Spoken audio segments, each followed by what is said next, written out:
అది విని అదిమిన షోకులో ఉరి విడిచిన నెమలికి సవతిగా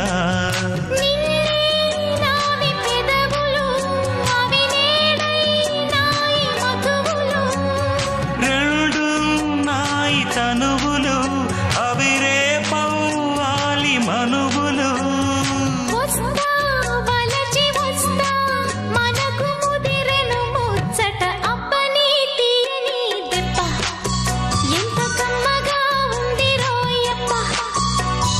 అమ్మ నీనున్న నీ బుగ్గ ఎంత లేదగా